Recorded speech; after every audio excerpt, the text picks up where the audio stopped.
Hi friends, welcome to our channel. இந்த channel நம்ம இப்போ என்ன வீடியோ பார்க்க போறோம்னா, ரீசெண்டாக ஜனநாயகன் படத்துல இருந்து ட்ரெய்லர் ரிலீஸ் பண்ணியிருந்தாங்க. அந்த ட்ரெய்லருக்கு தான் இப்போ நம்ம ரியாக்ஷன் கொடுக்க போறோம். இந்த வீடியோ உங்களுக்கு பிடிச்சிருந்துச்சுன்னா லைக் பண்ணுங்க, ஷேர் பண்ணுங்க, சப்ஸ்கிரைப் பண்ணுங்க. அடுத்து இந்த வீடியோக்கு ரியாக்ஷன் கொடுக்கணும்னு மறக்காம கமெண்ட்ல போஸ்ட் பண்ணுங்க. இப்போ அவங்க வீடியோக்குள்ள போலாம். ஓகே, யாரு பெருசு ஒரு பேர் அனுப்பிச்சிருங்க. அவன் யார் என்னன்னு விசாரிச்சு சொல்ல. ஏய், தளபதி வெற்றி கொண்டான்.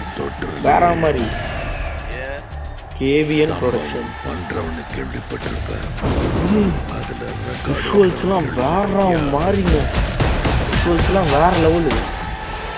ஏய், தளபதி அந்த டிவிகே ஃபிளாக்ல வந்து 2 யானை சைடுல நிக்கிற மாதிரி இருக்கும்ல, அது மாதிரி வச்சு விஜய் சாரோட ஃபேஸை ரிவீல் பண்ணிருக்காங்க. வேற லெவல். நான் சாதா மேன் தான் பேபி. ஆனா செய்யற சம்பவம்லாம் சூப்பரா இருக்கும். வேற லெவல். அனிருத் பொண்ணுங்களுக்கு பயம் இருக்க கூடாது சார். விஜய புலி மாதிரி வளர்க்கணும். Punch punch come on come on come on. இந்த வருஷமாவது ஆர்மி அப்ளிகேஷன்ல ஒழுங்கா கையெழுத்து போடுங்க.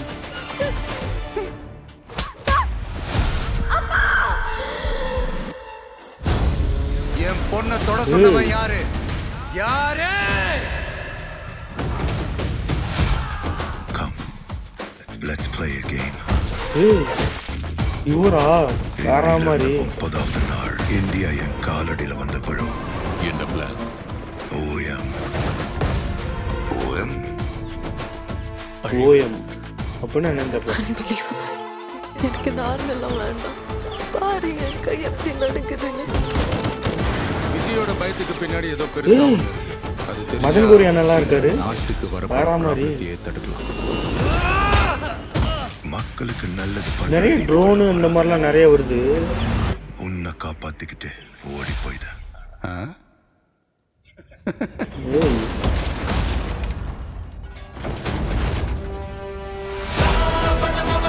ஏய், வேற லெவல். மொத்த ஐயோக்கியனுங்களும் ஒண்ணா நிக்கிறானே, அவங்க ஜெயிக்க கூடாது. உன்னால ஒண்ணும் பண்ண முடியாது. ஏய், மக்கள் அவனை கொண்டாடிக்கிட்டு இருக்காங்க. வேற மாதிரி. இப்ப கொன்ன கடவுளாயிடுவான். அவனை உயிர் தெழ முடியாத சிலுவையில அறையணும். உன்னை காலி பண்ணிடுவேன், அசிங்கப்படுத்திடுவேன்னு சொல்ற எவனா இருந்தாலும் சரி, ஏய், வேற லெவல். இப்போ ஒரு ஐடியாவே இல்ல. ஐ ஆம் கமிங். ஏய், வேற மாதிரி. மக்களுக்கு நல்லது பண்றதுக்கு அரசியலுக்கு வாங்கடா. கொலை பண்றதுக்கு கூட அரசியலுக்கு வரீங்க. ஜனநாயகம். ஏய், இன்னும் ரோபோட்லாம் வருது. ஜனவரி 9 ரோபோட்லாம் வருதுங்க. ஓகே, ட்ரெய்லர் பார்த்தாச்சு. ட்ரெய்லர் வேற லெவலில் இருந்துச்சுங்க. ட்ரெய்லர் சூப்பராக இருந்துச்சு. எதிர்பார்ப்புக்கு மேலேயே இருந்துச்சு. அதாவது நம்ம எல்லாருமே ஒரு எக்ஸ்பெக்டேஷன் வச்சுருந்தோம். ட்ரெய்லர் இப்படி இருக்கும், படம் இப்படி இருக்கும்னு ஒரு எக்ஸ்பெக்டேஷன் வச்சுருந்தோம். அதுக்கு மேலேயே ட்ரெய்லர் வந்துருச்சு. வேற மாதிரி தாங்க.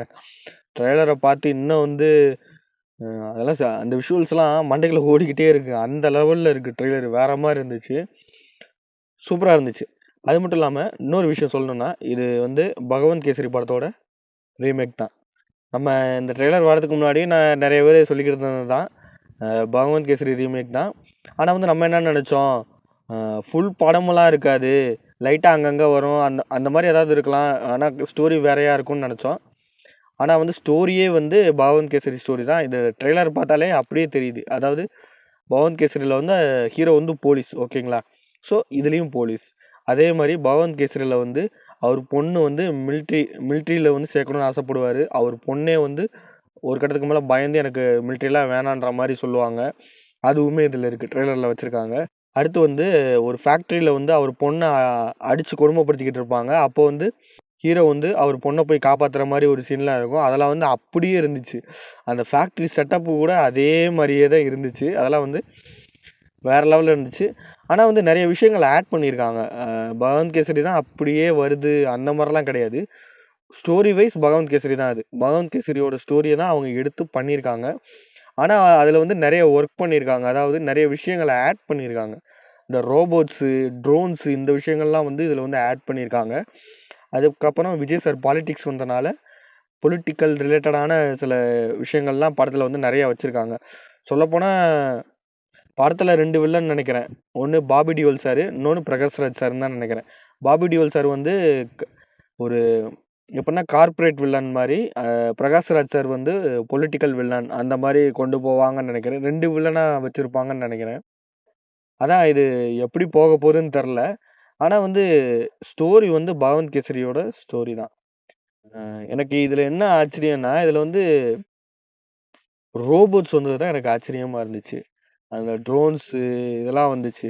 அதான் பாபி டியோல் சாருக்கும் இவருக்கும் பிரச்சனை வரப்ப, அவர் வந்து ஓஎம் அப்படின்னு ஒரு ப்ராஜெக்ட் மாரி ஏதோ சொல்றாங்க. ஓஎம் அப்படின்னு வந்து அவங்க வில்லன் டீம்லாம் பேசுற மாரி காட்டுறாங்க. அத வச்சு பார்க்கும்போது ஓஎம்ன்றது ஒரு ப்ராஜெக்ட்டா இருக்கணும். அதாவது ரோபோட்ஸ் அந்த ரிலேட்டடான ஒரு ப்ராஜெக்ட்டா இருக்கணும். அத வச்சு மக்களுக்கு தொந்தரவு, இல்லாட்டி வேற ஏதோ ஒரு பிரச்சனை. அத வச்சு வில்லன் டீம் வந்து வேற ஏதோ ஒரு பிரச்சனை பண்றாங்க. ஓஎம் அப்படின்ற ஒரு ப்ராஜெக்ட்ஸ வச்சு. அத வந்து விஜய் சார் வந்து தடுக்கிறாருன்னு தான் நெனைக்கிறேன். இதுல வந்து பிரகாஷ்ராஜ் சார் வந்து உடந்தையா இருக்காரு. அதாவது வந்து பிரகாஷ்ராஜ் சார் வந்து இதுல வந்து ஒரு அரசியல்வாதியா நடிச்சிருக்காரு. அவரும் இதுக்கு எல்லாத்துக்குமே சப்போர்ட் பண்ற மாரி, இந்த ஓஎம் அந்த ப்ராஜெக்ட்ஸ்க்கு வந்து சப்போர்ட் பண்ற மாரி, அதுல நெறைய பிரச்சனைகள் நடந்துகிட்டு இருக்கு. அதெல்லாம் வந்து விஜய் சார் வந்து தட்டி கேட்கிற மாரி இருக்கும்னு நெனைக்கிறேன். எனக்கு தெரிஞ்சு படத்துல வந்து ரோபோட்டுக்கும் விஜய் சாருக்கும் ஒரு ஃபைட் இருக்குன்னு நெனைக்கிறேன். அந்த ட்ரெய்லர் லாஸ்ட்ல கூட பார்த்தீங்கன்னா, ட்ரோன்ஸ்லாம் நெறைய ட்ரோன்ஸ் ஃபாலோ பண்ணும். அதாவது ட்ரெய்லர் மிட்லயே வந்துரும். ட்ரோன்ஸ்லாம் நெறைய ஃபாலோ பண்ற மாரி வரும். அதுக்கப்புறம் ட்ரெய்லரோட லாஸ்ட்ல பார்த்தீங்கன்னா, ஒரு ரோபோட் வந்து விஜய் சார் கார்ல போயிட்டு இருக்கும்போது, முன்னாடி வந்து கண்ணாடிய உடைக்கும். அதெல்லாம் வந்து வேற மாரி இருக்கும்னு நெனைக்கிறேன். அதான் எனக்கு தெரிஞ்சு வந்து இத எப்படி கொண்டு போறாங்கன்னு தெர்ல. பகவந்த் கேசரில வந்து இந்த மாரி ரோபோட் இந்த மாரி கான்செப்ட்லாம் வராது.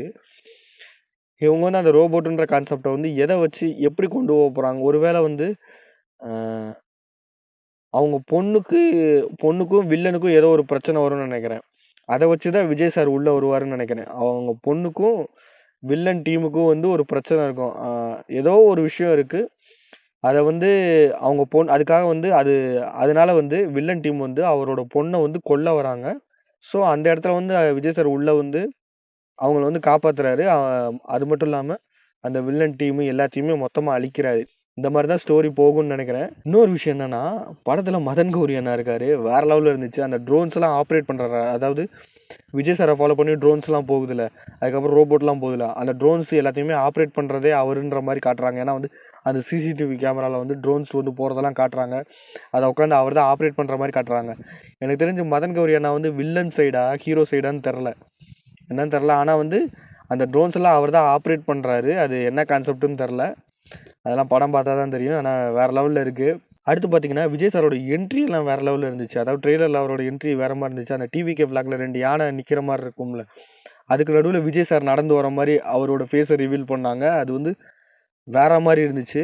படத்துல வந்து எல்லாருமே வேற லெவல்ல நடிச்சிருக்காங்க. ட்ரெய்லர் பார்க்கும்போதே தெரியுது. விஎஃப்எக்ஸ் சூப்பரா இருக்கு. படத்துல நடிச்சிருக்கவங்க எல்லாருமே வேற லெவல்ல நடிச்சிருக்காங்க. பாபி டியோல் சார் வந்து இதுல வந்து ஒரு ஒரு நல்ல ஒரு ரோல்ல நடிச்சிருக்காருன்னு நெனைக்கிறேன். ஏன்னா வந்து அவருக்கு வெயிட்டேஜ் நல்லா இருக்குன்னு நெனைக்கிறேன். ஏன்னா வந்து இந்த ரோபோட் சிஸ்டமு, ட்ரோனு இதெல்லாமே கண்டுபிடிக்கிறதே அவர் தான் நெனைக்கிறேன். அவர் தான் வந்து ஓஎம் அப்படின்ற ஒரு ப்ராஜெக்ட்ஸ வந்து இன்ட்ரோடியூஸ் பண்ணி, அது மூலியமா ஏதோ பண்ண பார்க்குறாரு. அத வந்து விஜய் சார் வந்து தடுக்க வராரு. தடுக்க வராரு மீன்ஸ் டைரக்ட்டா தடுக்க வரமாட்டாரு. அந்த ஓமியம் ப்ராஜெக்ட்ஸ் மூலியமா வந்து விஜய் சாரோட பொண்ணுக்கும், வில்லனுக்கும் ஏதோ ஒரு பிரச்சனை வருது. அப்போ வந்து வில்லன் வந்து விஜய் சார் பொண்ண கொல்ல வரான். ஸோ அத காப்பாத்த உள்ள வரவரு, அதுக்கப்புறம் அந்த ப்ராஜெக்ட்ட பத்தி தெரிஞ்சுக்கிறாரு. தெரிஞ்சுக்கிட்டு, இது மக்களுக்கு ரொம்ப கெட்டது அப்படின்னு புரிஞ்சுகிட்டு, அத தடுக்க முயற்சி பண்றாரு போல இருக்கு. அதுல வந்து என்னென்ன நடக்குது? கடைசில வில்லன அழிச்சாரா? இல்லையா? அதுல வந்து யார் யார் வில்லனுக்கு சப்போர்ட் பண்றாங்களோ, அவங்க எல்லாத்தையுமே வந்து இது பண்றாரு. இதுல வந்து அரசியல் ரிலேட்டடான சில விஷயங்கள வச்சும் படத்த கொண்டு போறாங்க. பார்ப்போம். உண்மையிலேயே நல்லா தான் இருக்கும்னு நெனைக்கிறேன். ஜனவரி 9ஆம் தேதி தான் ரிலீஸ் ஆகுது. எல்லாருக்குமே தெரிஞ்ச விஷயம் தான். இதுல நான் சொல்றதுக்கு எதுவும் கிடையாது. ஜனவரி 9 தான் ரிலீஸ் ஆக போகுதுன்னு எல்லாருக்குமே தெரியும். பார்ப்போம். உண்மையிலேயே வேற மாரி இருக்கும்னு தான் நெனைக்கிறேன். கன்ஃபார்ம் தியேட்டருக்கு போய் பார்த்துருவேன். அதுவும் விஜய் சாரோட கடைசி படம்னு வேற சொல்லியிருக்காங்க. கன்ஃபார்ம் வேற லெவல் தான். 9ஆம் தேதி கண்டிப்பா போய் பார்த்துறணும். 9ஆம் தேதி டிக்கெட்டு கிடைக்குமா என்னன்னு தெர்ல. அப்படி கிடைக்கலனாலும் அடுத்து வர நாட்கள்ல எப்படியாவது கண்டிப்பா போய் தியேட்டர்ல போய் பார்த்துருவோம். தியேட்டரில் போய் பார்த்துட்டு ரிவ்யூ போட்டுருவோம் நம்ம சேனல்லே. ஓகேங்களா? இந்த வீடியோ உங்களுக்கு பிடிச்சிருந்துச்சுன்னா லைக் பண்ணுங்கள், ஷேர் பண்ணுங்கள், சப்ஸ்கிரைப் பண்ணுங்கள். அடுத்த இந்த வீடியோக்கு ரியாக்ஷன் கொடுக்கணும்னு மறக்காமல் கமெண்ட்டில் போஸ்ட் பண்ணுங்கள். பாய்.